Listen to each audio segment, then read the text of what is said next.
వీరహనుమాన్ 29వ భాగం. ఇంద్రజిత్తు మరణం. దుఃఖంలో ఉన్న రాముడికి విభీషణుడు ఏమి చెబుతున్నది అర్థం కాలేదు. అందుచేత అతను కొంతసేపటికి తన్ను తాను నిగ్రహించుకుని, విభీషణ, ఇప్పుడేమిటో చెప్పావు, నాకు సరిగా తెలియలేదు, మళ్ళీ చెప్పు అన్నాడు.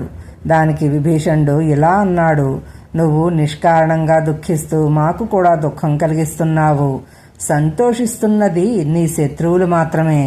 రాక్షసులను చంపటము, సీతను తిరిగి పొందడము నీ కోరిక అయిన పక్షంలో యుద్ధ ప్రయత్నం చెయ్యి.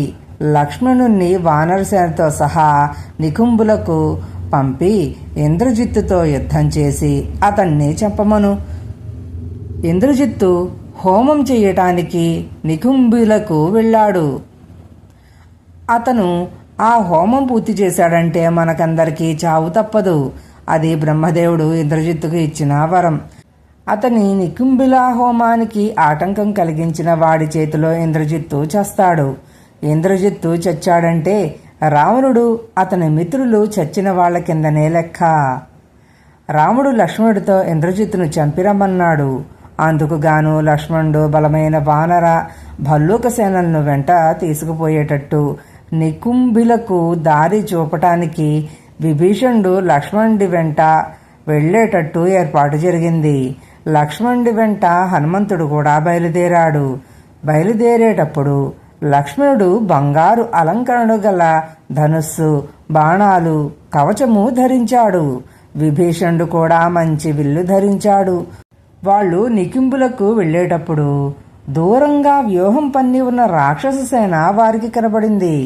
విభీషణుడు లక్ష్మణుడికి ఆ రాక్షస సేనను చూపి, ఇంద్రజిత్తు హోమం పూర్తి కాకముందే వానరసేనలు రాక్షస సేనలను నాశనం చెయ్యాలి. నువ్వు ఈ సేనను ఛేదించు, అప్పుడు నీకు ఇంద్రజిత్తు కనిపిస్తాడు. అప్పుడు నువ్వు ఇంద్రజిత్తును చంపేయి అన్నాడు.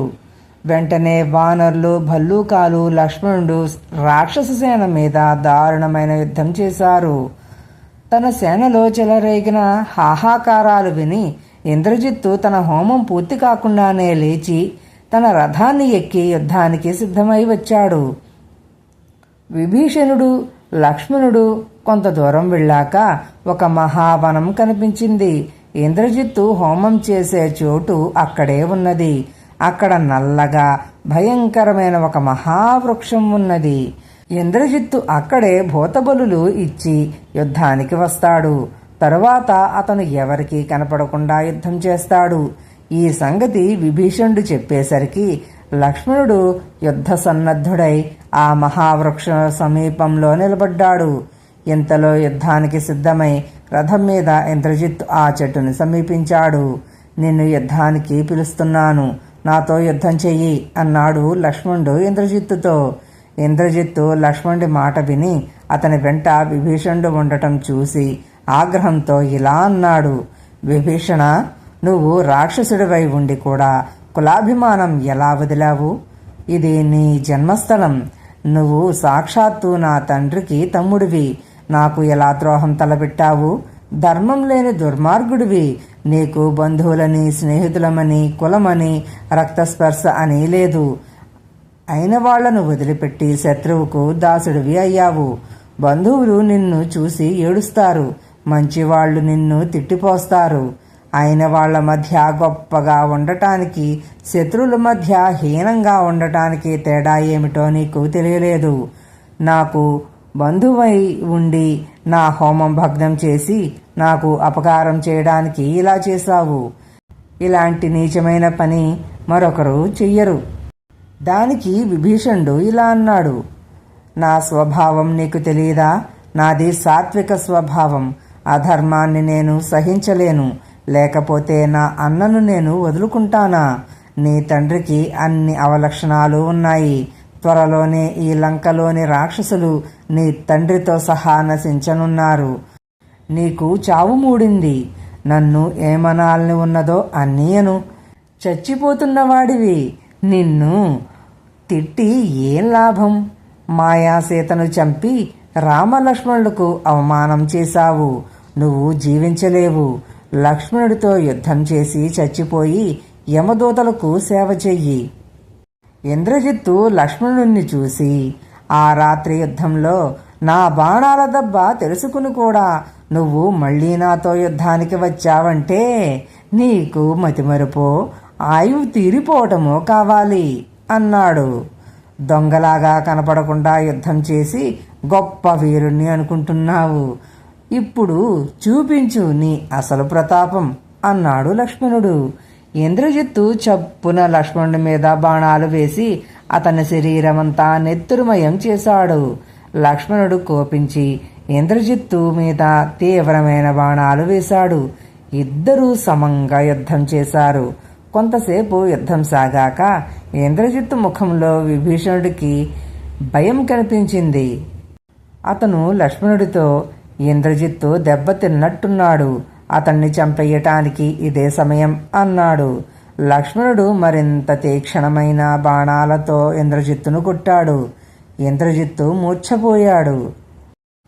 అయితే ఇంద్రజిత్తు స్పృహ వస్తూనే ఎదురుగా లక్ష్మణుడిని చూసి తన పరాక్రమం మాట జ్ఞాపకం వచ్చి లక్ష్మణుడి మీద అంతకన్నా హెచ్చుగా విభీషణుడి మీద బాణాలు వేశాడు. ఆ బాణాలు లక్ష్మణుడికి కొంచెమైనా బాధ కలిగించలేదు.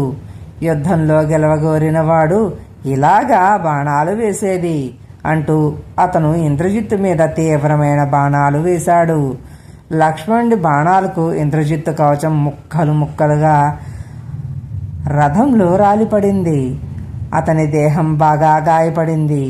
ఇంద్రజిత్తు ఆగ్రహించి తన బాణాలతో లక్ష్మణుడి కవచాన్ని కూడా పగలగొట్టేశాడు. ఈ విధంగా వారిద్దరూ ఒకరికొకరు తీసిపోకుండా చాలాసేపు యుద్ధం చేశారు. ఇద్దరూ జయమే కోరి పట్టుదలతో పోరాడారు. అలాంటి యుద్ధం ఎవరో ఒకరు చచ్చినదాకా ఆగదు. ఆ యుద్ధం చూసిన మీదట విభీషణుడు తాను కూడా తన మంత్రులు నలుగురితో సహా యుద్ధానికి పూనుకోవటం మంచిదని భావించి వానర సైనికులతో ఇలా అన్నాడు: వానర వీరులారా, ఇక రావణుడికి ఈ ఇంద్రజిత్తు తప్ప వేరే గతి లేదు. వీణ్ణి ఎందుకు ఉపేక్షిస్తారు? మీరు ఇప్పటికీ రాక్షస వీరులనందరినీ చంపేశారు. ఈ ఒక్క ఇంద్రజిత్తు అనగా ఎంత? వీణ్ణి కూడా చంపేశారంటే రావణుడు దిక్కులేని వాడే. వాణ్ణి నేనే చంపుదును గాని వాడు నాకు కొడుకు వరస. నేను వాణ్ణి చంపటం తప్పు అవుతుంది. ఇంద్రజిత్తుకు సహాయంగా ఉన్న సేనను నిర్మూలించండి. ఈ మాటలు విని వానరులు తోకలాడించి సింహనాదాలు చేసి రాక్షస సేన మీదకి విజృంభించారు. విభీషణుడు అతని మంత్రులు కూడా రాక్షస సేనపై యుద్ధం సాగించారు. ఈలోపుగా లక్ష్మణుడు ఇంద్రజిత్తు రథసారథి తల ఒక బాణంతో నరికేశాడు. అప్పుడు ఇంద్రజిత్తు తానే తన రథాన్ని నడుపుకుంటూ యుద్ధం చేశాడు. అది చూడటానికి ఆశ్చర్యకరంగానే ఉన్నది గాని లక్ష్మణుడు అతన్ని బాధించడానికి అవకాశం మరింతగా ఏర్పడింది. ఆ దెబ్బతో ఇంద్రజిత్తుకు ఉండిన యుద్ధగర్వం కూడా పోయింది. అతని ముఖంలో మార్పు గమనించి వానరులు ఎంతగానో సంతోషించారు. ప్రమాధి, శరభుడు, రభనుడు, గంధమాదనుడు అనే నలుగురు వానర వీరులు ఇంద్రజిత్తు రథాన్ని లాగే 4 గుర్రాల మీద ఒక్కసారి పడ్డారు. అవి నెత్తురుగక్కి చచ్చిపడిపోయాయి. ఇంద్రజిత్తు రథం నుంచి నేల మీదకి దిగి లక్ష్మణుడిపై బాణాలు వేస్తూ మీదికి వచ్చాడు. అతని చుట్టూ రాక్షసులు కమ్ముకొని ఉన్నారు. ఇంద్రజిత్తు వాళ్లతో, మీరు యుద్ధం సాగిస్తూ ఉండండి. మీ చాటున నేను నగరంలోకి వెళ్ళి మరొక రథం ఎక్కి వస్తాను అన్నాడు. అతను ఆ ప్రకారమే లంకలోకి వెళ్ళి మంచి రథం సిద్ధం చేయించి దాని మీద తిరిగి యుద్ధానికి వచ్చాడు. అతను ఉన్నట్టుండి రథం మీద తిరిగి ప్రత్యక్షం కావటం చూసి లక్ష్మణుడు, విభీషణుడు కూడా చాలా ఆశ్చర్యపోయారు. ఈసారి ఇంద్రజిత్తు తన బాణాలతో వానరసేనకు అమితంగా నష్టం కలిగించాడు. అది చూసి లక్ష్మణుడు అతని విల్లు విరిచాడు. తరువాత అతని సారథి తల నరికేశాడు. అయినా ఇంద్రజిత్తు యుద్ధం సాగించడమే గాక విభీషణుడిని కూడా తన బాణాలతో గాయపరిచాడు. విభీషణుడు మండిపడి తన గదతో ఇంద్రజిత్తు రథాస్వాలను చంపాడు. తర్వాత ఇంద్రజిత్తు లక్ష్మణుడు దివ్యాస్త్రాలు ఒకరి మీద ఒకరు ప్రయోగించుకున్నారు.